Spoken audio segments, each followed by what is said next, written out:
This episode of the Wayang Crew Podcast is brought to you by Times Cineplex. Hey guys, it's Kev. Yo, this is Del. What's up? This is Naz. And we are The Wayang Crew. Oh yeah.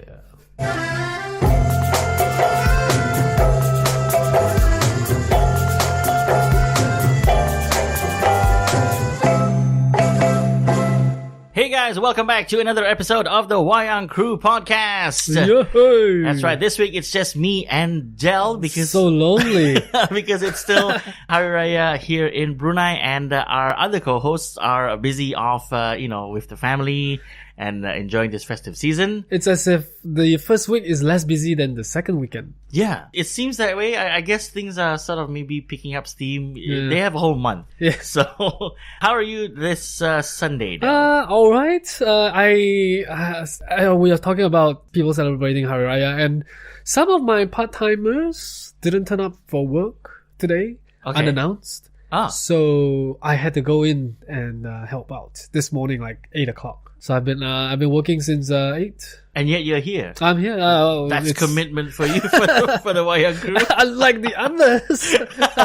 That's fine. Once again, wishing our listeners who are celebrating Hari Raya, Selamat Hari Raya. Got another 2 weeks to go for the whole month of Shawwal, and hope you enjoy it with your family and friends. This week, we're going to be talking about Ocean's 8, which is a movie that came out here in Brunei about 2 weeks ago, but I didn't catch it, and I still haven't got it. You did. Uh-huh. I think Kai did. Yes, he's the first one who went. He's the first one who went, but we're going to do a mini review just for the listeners out there this week to give them the lowdown on what this movie is about. And we have a topic this week because of some of the news that we will be talking about, but we'll get more to that as the show comes along. Let's get to the first bit of the show, which is, of course, the news.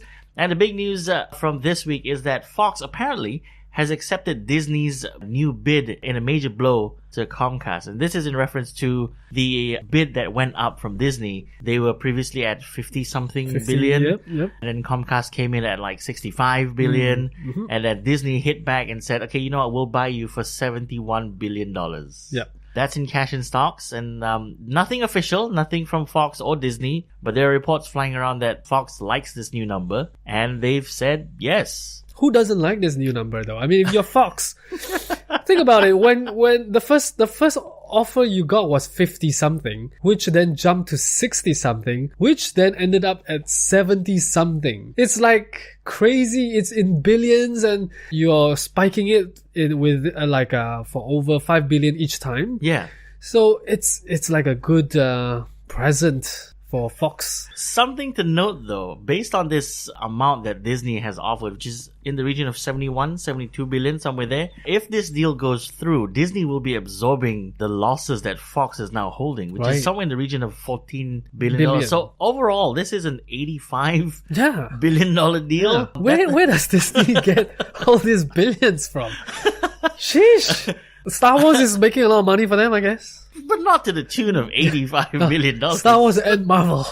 And the Disney cartoons. That's right. So, this potentially unlocks this thing that we've all been rooting for, which is some major characters from Marvel heading back to Disney and the MCU. But we'll talk about maybe some of the complications that could come out from this later on in the show.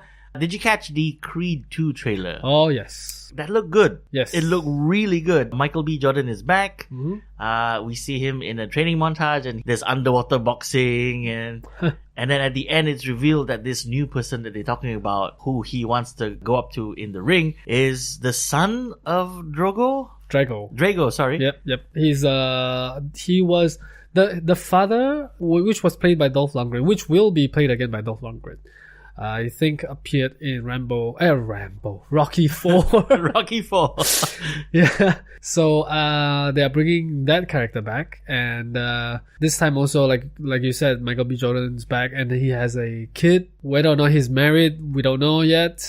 Yeah. But then he has a kid, so I guess they are gonna do maybe in another 10 years the kid will become a boxer as well. So yeah, and this is his kid probably with Tessa Thompson's character. Yeah. Unless I don't know, did Tessa Thompson had a kid in the first movie? I don't remember. I don't think so, right? Should it be? So. Yeah, this should be their kid together. Okay, I'm excited for this. It's coming out towards the end of the year. I think in October, November. November. Yeah, and we'll probably catch it when it comes out. So do stay tuned for that review. Speaking of Michael B. Jordan, he says that he's open to returning for Black Panther 2. How? Don't! Exactly. No! I mean, he was asked at a red carpet event whether or not he would like to come back to the MCU. I can't remember which outlet asked him. And he said, well, he enjoys having worked with Ryan Coogler and Kevin Feige and the guys over at Marvel. And if there's any way for him to come back to the MCU... Force Ghost. That's the only way. Don't bring him back, like revive him from the dead. I don't want to see anything like that. Well, this is a comic book universe. Yes, still. And there are things that exist in that universe, such as the Time Gem. Yes. Which could reverse time or... Please, no. That's the only thing I didn't like about, Infinity War, which was the Time Stone. Time Stone, which turns back time, and then it sort of cheapens a lot of things. Like, you can keep going back in time and fix things. Like, things don't have meaning anymore. Yeah. I mean, as in the impact of certain things happening. You just reverse it. Just like Deadpool 2. Yeah, which overall is still a good movie. Yes, I liked it more than a lot of, I guess, people on this panel.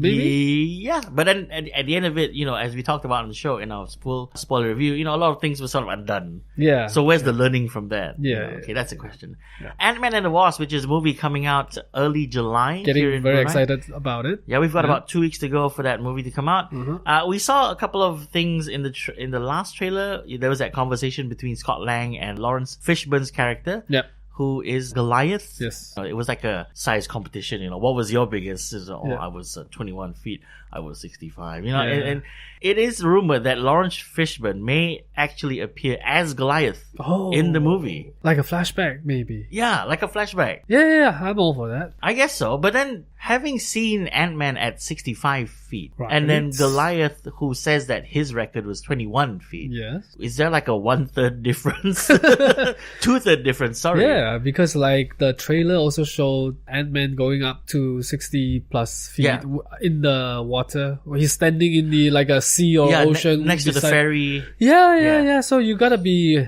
that big, I guess, in order to stand to the Ant-Man's chin level. Yeah, because we saw him, get to that size in Civil War. That would have been maybe close to 65, I guess. Really? I don't know. Maybe, yeah. We'll see. I'm excited for this movie because early reactions for Ant-Man and the Wasp have come out, and they're, of course, highlighting the humor in this movie, and they actually praise Evangeline Lilly, who plays the Wasp in this movie. That's good. Yeah. Nothing about Bishop Pfeiffer. No, nothing so far. Yeah, that's strange, because that's one part of it which I'm quite excited for. But I really like the trailers, and I've been keeping away from the trailers just so that I don't see too much clips that I don't want to see. But I accidentally saw this Michael Douglas character holding a container or a holder like with a lot of vehicles inside, which he can just enlarge it into a life size, and he can drive it. So it's like, that's kind of cool. Like Hot Wheels? Like Hot Wheels, yeah, that's right. Or is it smaller, like Micro Machines? It's Hot Wheel size. Hot Wheel size? Yeah. Oh, you didn't see that? Oh, sorry, I spoiled.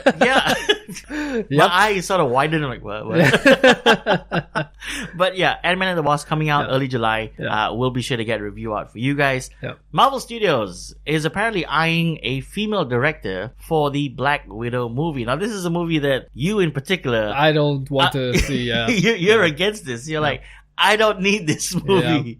And you mentioned that you weren't going to buy into anything unless there was a trailer or a poster or plot details. Apparently, it is moving forward. And it's it is moving. This is my version of I don't want Han Solo. Like, a lot of fans don't want to see a Han Solo origin. Like, this is mine. I don't want to see an origin of Scarlet Witch because I've already seen it in Iron Man 2 and also in Avengers. Yeah.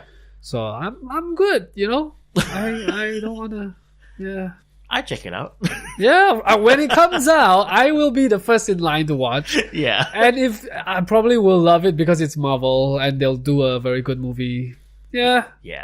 Now, we are the Wayang Crew, and, by that definition, we are fanboys of the MCU and all things comic books and, generally all things movies. But apparently there are fans out there who do scour movies and read into every bit of dialogue, like this example, where a fan has uncovered a secret link between Avengers Age of Ultron and Avengers Infinity War.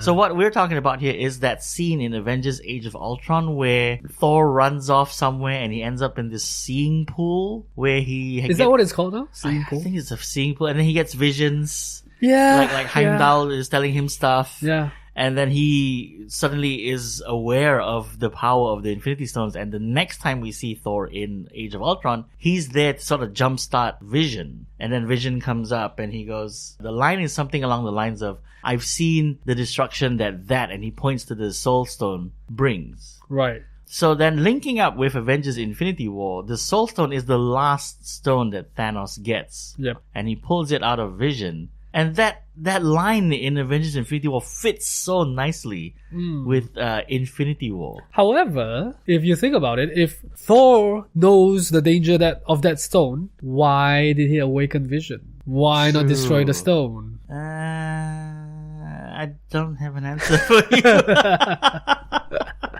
I guess we have to go back to watch Age of Ultron again. Yes, we and do. See what exactly happened. I'll do that tonight.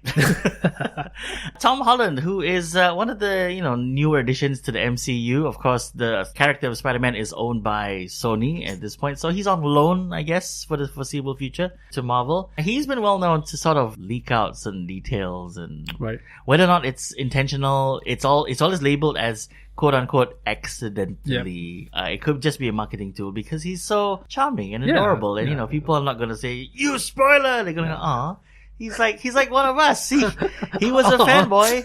He was a fanboy, and now he's living the dream. So he may have quote unquote accidentally revealed the title for the upcoming Spider-Man Homecoming 2 movie. And he went on Twitter, or I think it was Instagram, I can't remember, one of the social media outlets, and he said he was filming a selfie video saying, "I'm sorry for the lack of updates, been really busy, yada yada yada. Anyway, I just got the script for the next Spider-Man movie," and he held up an iPad, and right on the iPad it says, "Spider-Man Far From Home." Oh. Whether or not it's true, I don't know. I don't think this is an accident. I believe that this is the studio's way of releasing the title. Yeah. Unless it's not the official title. But I'm sure that the studio okayed Tom Holland to release or show the picture. Or, it could just be the studio just organizing this whole thing. Yeah, it could be. I think it's more along the lines of the marketing machine at Marvel playing up to the character of Peter Parker / Tom Holland. Right. He's a bit of a fumbling idiot kind of guy. And here you go. He accidentally released the title.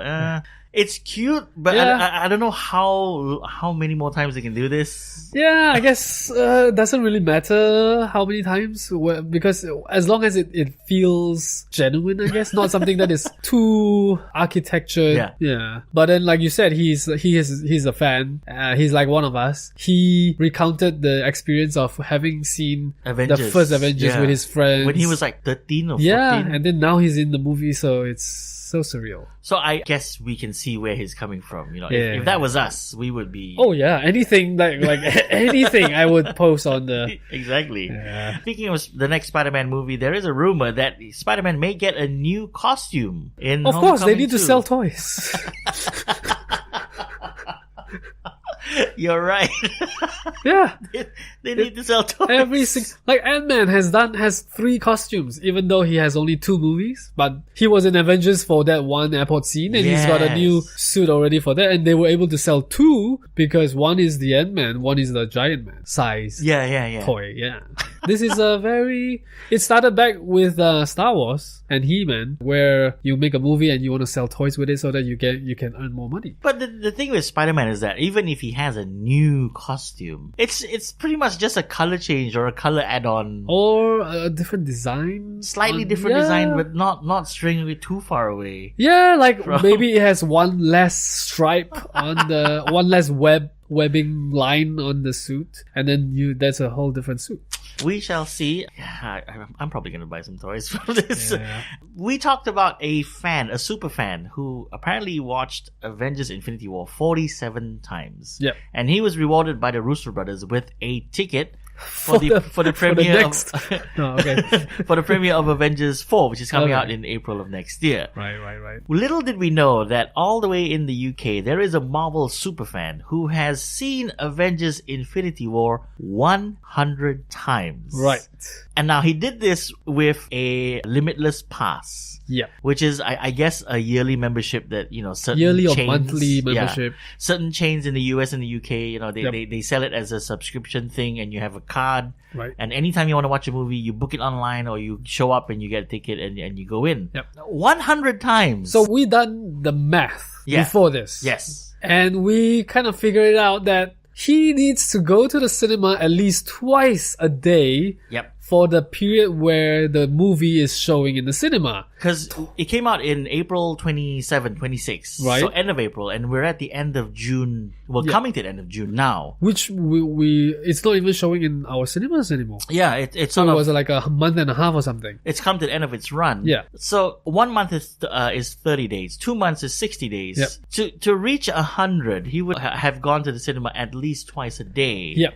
Every day. Every day. Every single day. So there's once in the afternoon and one at night. Or in morning and whatever he chooses, but still. How much of a bum or how successful in life do you have to be in order to do this? I don't know, but here's something from the article that I read.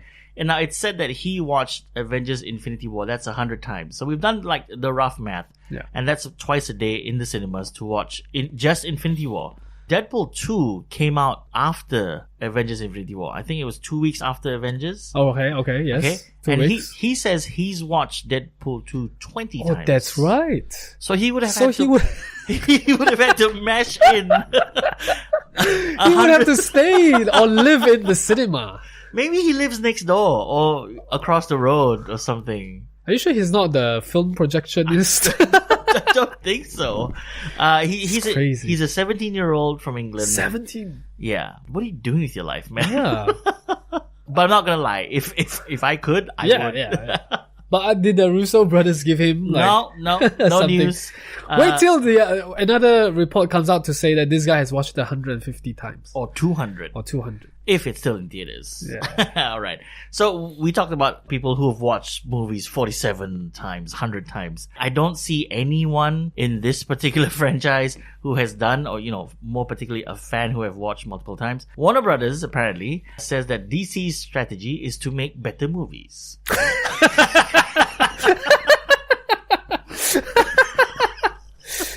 Right. Because right up until this point, they have been, what's their aim again? Make lousy movies? Just make movies. Just make movies. Oh my goodness. We want to make it better. Well, we've talked about this on this podcast multiple times. We think that the problem is the Zack Snyder verse. Yes. The universe that he kicked off, the color palette, the way things are told, certain ways characters are portrayed, I guess, and it's stuck. Until Wonder Woman. Yep. And then we saw Justice League, where I think even Warner Brothers got the hint and went, we need to sort of lighten this movie up. Make it a bit more not as dark. Yeah. I don't know. I still have hope for DC, although it's as long as they stop announcing new things and just do what they have promised. What they promised. Yeah, and then we'll see where we go from there. Here's something they promised: Shazam. Okay.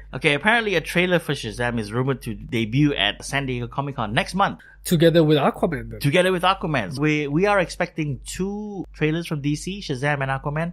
I think this is DC capitalizing on the fact that Marvel's not going to have a panel this year. Yep. And I've talked about this with some other friends, and they were saying that, how could Marvel do this? This is so unlike them. Why?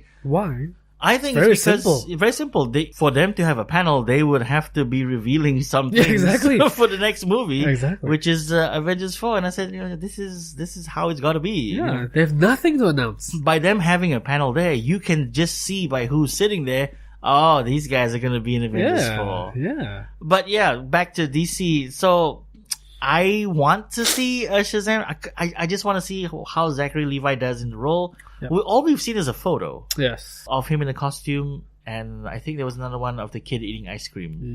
Yep. Yeah, and that was it. Yeah. And then for Aquaman, all we've seen is that one pictures and one sort of leaked shot by, I think, James Wan himself of this is how Aquaman moves in the water, and we saw that scene in Justice League. Okay. I don't know.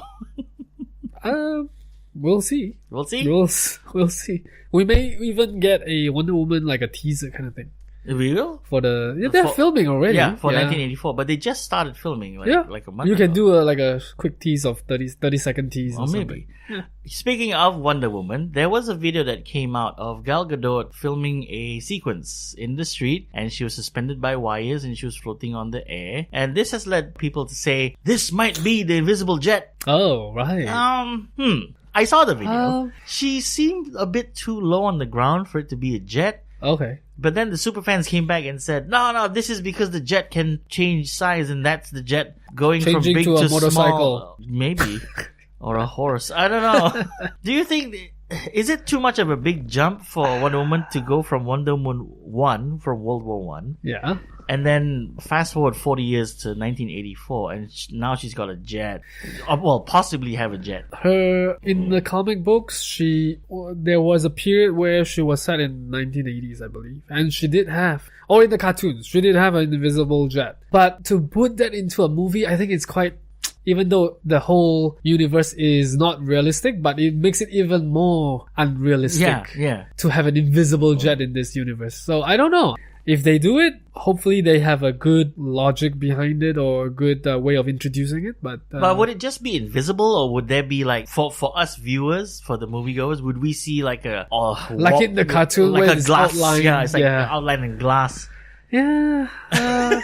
No, that's why you see it gets a little bit ridiculous when you think about it. Like how you're gonna do it in the movie to have an invisible jet, and then she'll just be sitting there. You can see her sitting and just flying, sitting down like that. Yeah, like driving a vehicle, but then it's invisible. So I don't know. I don't think it's necessary. It's not necessary. Yeah, I don't think it's necessary. I don't think it's necessary, but depending on how they do it, it might be cool. We'll never know. Yeah, if they have a cool way of introducing it, then yeah. We shall see. We talked about the supposed Batman movie by Matt Reeves and how, he's rebooting a franchise. We also talked about how Martin Scorsese is maybe coming in as a producer role for the Joker movie. Yep. And they're talking to Joaquin Phoenix about being the Joker. Here's someone who they're sort of trying to get on board the project as well. Robert De Niro. They have been supposedly talking to him to fill in the role as Murray Franklin, who is described as a Caucasian male between the age of 65 and 75 years old. I'm not familiar with this character at all. No, I'm not. To have Robert De Niro in a film about the Joker...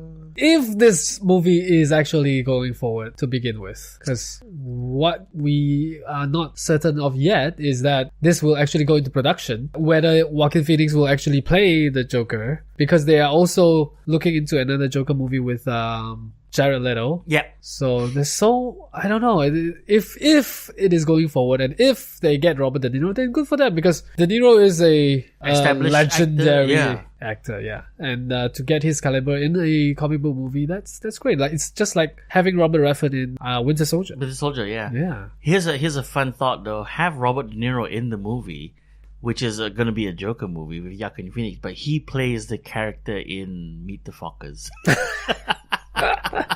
Not his best role, but was it fun? Yes. Yeah. Terminator. We're going to have to talk about this because there have been set photos released that show Linda Hamilton arriving. Oh, yes, I saw that. For filming. Now, she's obviously aged. Sure. She has like silver fox hair now. Sure. She looks older, but I am digging this. I want to see Sarah Connor come back. Yep. In the Terminator franchise, and all the more better for this, which is going to be chronologically the 6th Terminator movie. Yep. But they've announced it and said that this is going to be the real Terminator 3. They've said that as well for the 5th one, but this is Sarah Connor. There's only one Sarah Connor, and she's back. I saw the picture where she was in that tank top, her hair in ponytail. She looks just like how she did in Judgment Day. Yes. Albeit older. So she still has that, She's still toned. Yeah. I guess she's been working out for the role. She probably heard about this like 6 years ago or something. Or she saw the 5th one and she's thinking, this sucks. I gotta go back and I save have to it. come back. Yeah. It's getting bad. And then she started working. She started like doing pull-ups in her room. Yeah. Just like in T2 as well. Apparently she did that for real. Yeah. Those are all the exercise scenes in that psychiatric hospital. Yep. were really her. And there were some stories about the actors who were playing the wardens. Yeah. They were sort of abusing her, and because they were told to make it as real as possible. Right. And that scene where they hit her, like they hit her a little bit for real. Right. And that scene where she escapes and she gets a baton. Yeah. And she whacks the guy across the face. That was real? Apparently that was real. Apparently that was real. No. So she broke the guy's nose, and they finished the scene, and the guy was like, "Oh, you broke my nose," and she was like, "I'm so sorry. I'm so sorry." Oh. Yeah. Okay. That's bad. Dwayne Johnson, The Rock, one of I guess our favorite actors. He's in everything, so it's very hard to escape him. Yeah. We saw him in Jumanji a couple of months ago, Yeah. which was okay, and it became one of the biggest movies of 2017. He's announced that Jumanji 2 is officially underway. 2017 or 2018? It came out last year. Oh, end of last year. End of last year. Sorry. Yes. Yeah. So Jumanji 2 is on the way, and it's rumored that he's going to be reprising his role as Dr. Bravestone. Yep. Uh, It's probably a new set of kids. or a new game. Or a new game. It's probably PS4 or VR. Could be VR. Could be VR. Yeah, that makes sense to do VR. Or a VR online game. Yeah, and then what? They go to space? Just like Fast and Furious 10. Yeah. We're still waiting on that news. Jeff Goldblum, who we saw in Jurassic World, all 3 minutes of him. It's so bad. So bad. He says he's up for more Jurassic World. If it was 3 minutes, like every movie for him, he just have to go in for 1 day, Yeah. film that scene, courtroom scene. and then he's off and he receives his paycheck. Of course he would love to come back. Which is very strange because in the lead up to Jurassic World, on all those interviews and promotional material, they spent a lot of time talking to him, saying that, how do you feel about the franchise? How's it feel to come back? And then when we saw the movie, that was it. He was barely back. What we saw in the trailer, that was it. Yeah. Just him explaining to Congress how these dinosaurs should be left to die, and we didn't even see him.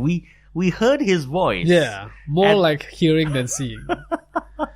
I hope he comes back in a better capacity for the next film, but judging on how Jurassic World Fallen Kingdom has performed, I guess. Yeah. I mean, this movie was one of the most highly anticipated movies by me and Kai, but it's not just us. There are outlets online who are bashing this movie, saying that this is nothing. It's just a jump scare fest monster movie. There's nothing dinosaur about this. Right. And I feel the same way. Okay. But Colin Trevorrow is coming back to direct. Yes, the sixth one. I don't see how he can make it better because he wrote the fifth one, this Fallen Kingdom. That's true. So I cannot. It wasn't directed bad. This movie. It's just that the story didn't. Yeah. It was two separate movies. Yeah. It was a rescue movie, and then it became like a house monster movie. Yeah. Which is, I think, a direction that they should have avoided. We've mentioned this on the show. It was very Lost World. Yes. The whole thing was Lost World. Here's something that I don't have hopes for reading this this headline, and you are gonna get a great reaction from this. Paramount. Okay, Paramount is supposedly going to reboot the Teenage Mutant Ninja Turtles filmverse again. They're gonna do another reboot. Let me search my feelings. What do I feel about this? So, David, Paramount recently have had 2 Ninja Turtle movies, right? Yeah. The first one where everyone complained and said that why are they so roided up and they're so huge? Yeah. And then the second one came up and they were a little bit smaller. And they introduced Bebop and Rocksteady. Yep, but it was a movie meant for kids. Yeah. Not for adults. That's right. That was the problem. So, rebooting it... Oh, it's like Spiderman again. Rebooting after the second movie, or just so soon after the first one. I don't know. What do I... Could this be Paramount saying, oh, look, Sony rebooted Spider-Man after the second one and they're doing great. Let's do that too. I don't know. This new Teenage Mutant Ninja Turtles didn't really do that much. No, it didn't. So I don't have good feelings for it. I don't want to see anything so soon. Yeah, the last movie was bad because we had turtles in the snow. Yeah. And they were sliding down on their shells and... Unless they want to do like a... Oh, but please don't. Like a, like a what? Crossover universe with the Transformers and G.I. Joe and whatnot. How's that going to work? It is Paramount, so yeah, that's true. It is 80s. Wait, Turtles were 90s though. Yeah, but they were conceived in the 80s. They're like Okay. the comic Oh books yeah, came yeah, out in the yeah. 80s. That's right. All right, so yes, no, we don't know. Let's just see what happens. That's the news this week on the Wayang Crew, which leads us to the next bit of the show, which is going to be Del's mini review of Ocean's 8. Okay, Ocean's 8. Yeah, I like the casting, except for Rihanna. except for Rihanna. Except for Rihanna. Okay. I can do less with Rihanna in my life. Okay. I thought the movie itself was a good kind of a reboot to the Ocean's franchise, because Ocean's 11, 12, 13, 11 was the best, and then 13 was okay, 12 was just, barely there, and then we get this one which we get a whole female cast. It's almost like the reboot of Ghostbusters, but done better, because they make it clear that this happens in the same universe as the previous trilogy. So that's a plus. And Sandra Bullock's character is Danny Ocean's sister. Yep. And I guess you don't know this, but right from the very first minute, they say Danny Ocean is dead. Okay. He died.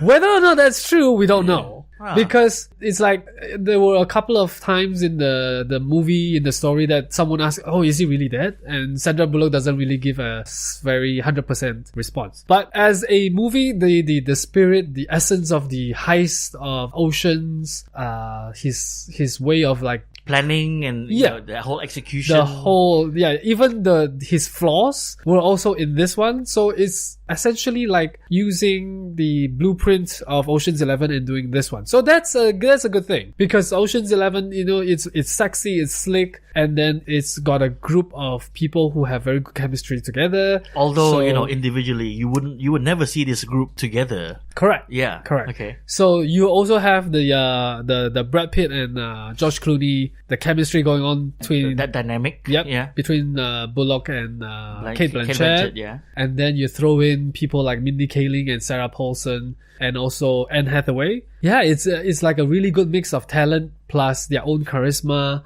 And there is a good story, although you can poke a lot of holes in it.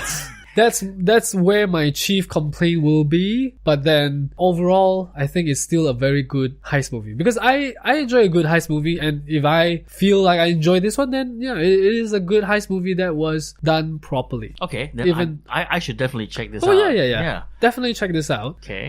It's just that story-wise, it's not 100% foolproof. There are certain things you can ask, why did this happen and why did that happen, and you wouldn't get an answer. So good movie overall, not great.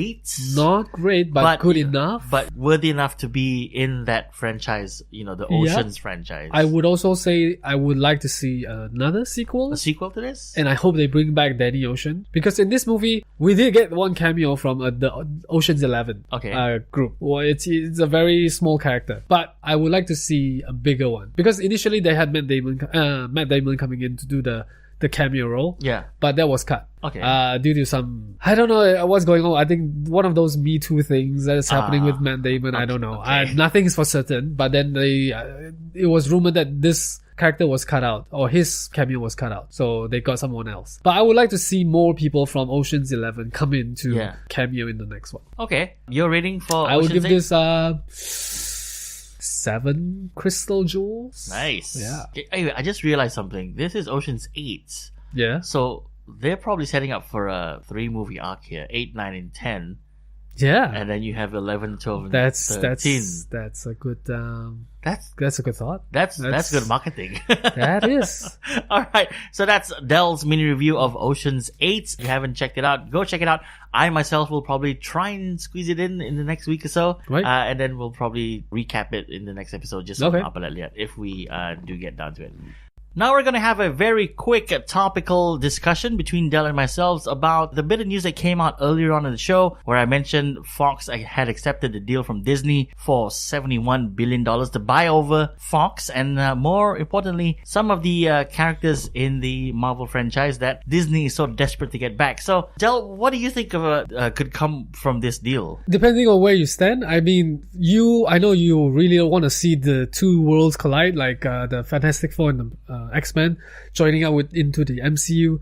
For me, I don't really have... I mean, if they were to keep it separate, I'm okay with that. I think the best one to go into MCU right now is the Fantastic Four. Because they don't exist. So you can reintroduce those characters in the MCU and they fit. Not like X-Men, they're mutants. Yeah. Because like you said earlier, the current MCU has nothing about mutants. Yeah. How do you bring that in? They haven't been allowed to use mutants. I mean, going all the way to the point of them not being able to give Quicksilver and Scarlet Witch, their true origin. They had to change the origin to become experiments of Hydra. Correct. Because they couldn't use mutants. And the bigger question is here, how do you introduce like the X-Men franchise where they've had a long established story of mutants being in the world into the MCU? I just don't see that happening. So it has to be a reboot because they cannot bring in the existing characters with their history all the way back into 50s and 60s. Yeah. And then having them exist in the same universe as the MCU. Yeah. So that doesn't make sense. So I would think they would have to reboot every single character. That means we won't get Hugh Jackman as Wolverine. Yeah, we won't. Yeah. Because, now they can really change the actor up. Yeah. I had a friend that was, commenting saying that, this deal is going through. I'm so happy because that means Deadpool will be in the MCU and that's going to be awesome. I didn't lecture him, but I just told him it's not as simple as you think because Marvel has spent 10 years building this universe where it's semi-serious. They don't break the fourth wall. Jokes are there, but they're not a ha-ha joke. It's a situational joke. And if you put Deadpool right in there, he just ruins everything because you have things happening and, there are stakes and, like we've seen in Infinity War. And then you have Deadpool who might be there and just ruin everything by not being serious. Yep. He's talking to the camera while Tony Stark's like, who are you talking to? It's not just that MCU because they already have trouble introducing Deadpool into X-Men itself. Yes. The main franchise. Because now Deadpool needs to create X-Force in order to exist in a team. Yeah. You can't have those two collide because it doesn't make sense in the X-Men universe as well. The only thing that we are getting maybe in X-Men, this upcoming Dark Phoenix, is maybe a cameo, a very quick one, like in the hallway inside X-Mansion. Yeah, like what we saw in Deadpool 2. Yeah, what we saw there. So I'm assuming that will be the only thing if we're ever gonna get a Deadpool in an X-Men movie. Because it you're right, the tone is so different from a normal X-Men movie. So the only thing they can do is introduce X-Force. That's true. And then, going back to the whole X-Men and Avengers thing once again, there are things in the timeline where you have to question certain things. Like you mentioned Fantastic Four. So if we had the Chitauri attack in Avengers 1, and that was in 2012, the Fantastic Four would be in New York. Like that, that's their city. But then, I mean, that can easily be fixed because they have not had their powers yet. Yeah, that's true. Yeah, they can just be introduced in this phase 4 or whatever they can call it of the MCU. Yeah, but they've already said that the whole thing is going to be cosmic, but it could just be a placeholder. Here's something I just thought of. Just saw a host of Marvel characters wither away in Avengers Infinity War. There's this big question of how they're going to come back for the next movie because of this deal where they very recently have the possibility of getting back these characters. Maybe you do a multi-dimensional story where two universes or two dimensions merge. Yeah, if it's possible. Maybe. Yeah, somebody would have to write it. Maybe you can pitch it to Marvel. Me? No, I'll leave it to Kai. He's the more opinionated of the bunch.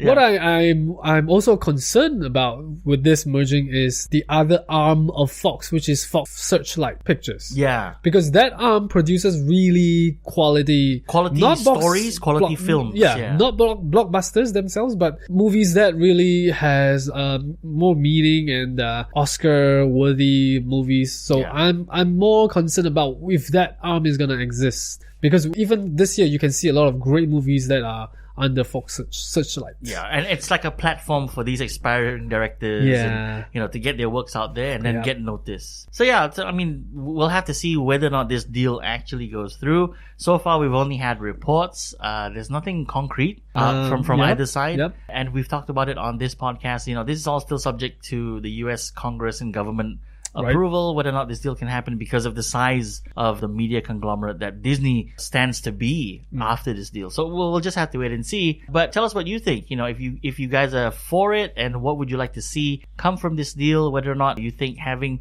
the Fox properties back with Marvel and, more particularly Disney, whether that would be something exciting for you. Because we're excited at the possibilities, but the logistics of it, the writing, how they shape the universe going forward from this deal is something that I think is not going to be as simple as a lot of fans think it is. Yep. All right, so now we're going to move on to the final bit of the show, which is... Oi, apa liat-liat?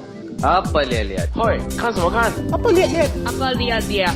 那看什么看? Apa liat-liat? See what see? Xiao liao. That's right, it's Apa Liat, which is what else we've been watching. Well, Del's been watching besides Ocean's 8. Del, see what?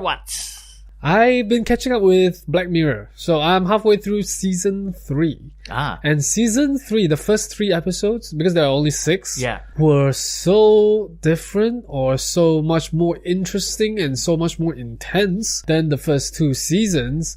It has really picked up the pace. And the things that they think about is so current, and things that I feel that it could happen in the future, or like the near future within the next 10 years. So it gives you a very, another perspective of what technology can do and how it affects your life and the entertainment that, we have right now. It is very interesting to see. It is, something like predicting the future, but also the implications that it will bring. I'm really enjoying it so far. So I've got 3 more episodes to go for this season. How's that first episode though? Oh, that's like Instagram, man. Yeah. It is so...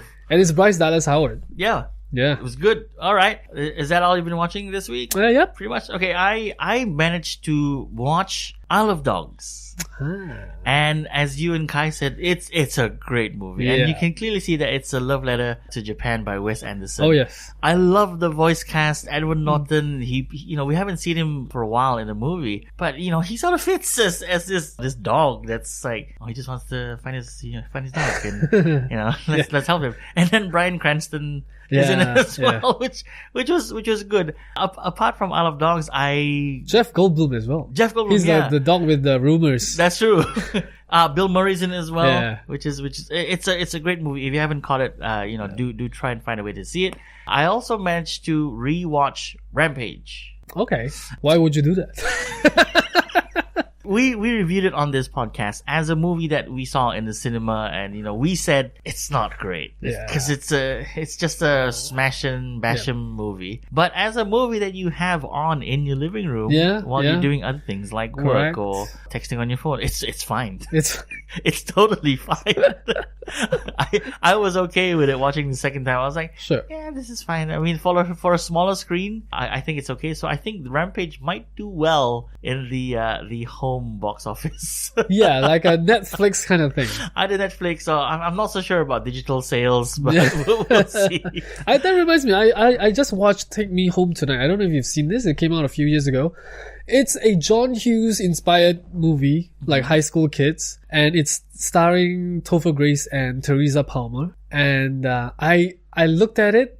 At first, it's like something like a romantic comedy, but it's more than that. It's very charming, it's sweet, and it's very John Hughes. Okay. And cool. Which is someone you really look up to, from Ferris Bueller. And, yeah. So I didn't think I was gonna like it as much as I did, but I really enjoyed it. I'm giving it an 8 out of 10. 8 out of 10. That's high. It's really, it's really charming. I don't know. Topher Grace somehow has this kind of charm.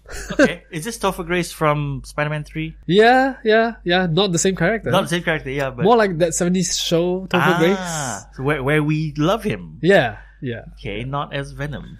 Not as Venom. All right. Yeah. So that's the show this week for the Wayang Crew Podcast. Thank you so much for listening, and tell your friends about us, because we saw a bit of a spike after the last show. So maybe this is wondering the way to why and how, but all good. Yeah, all good. So thank you so much for listening. We'll see you on the next episode of the podcast. We're not sure what we're doing next week, but we will definitely have an episode. Maybe a topical one, but we'll see. This is Kevin signing off for the Wayang Crew. Thanks to Del, my co-host, See ya. for being on the show. Bye.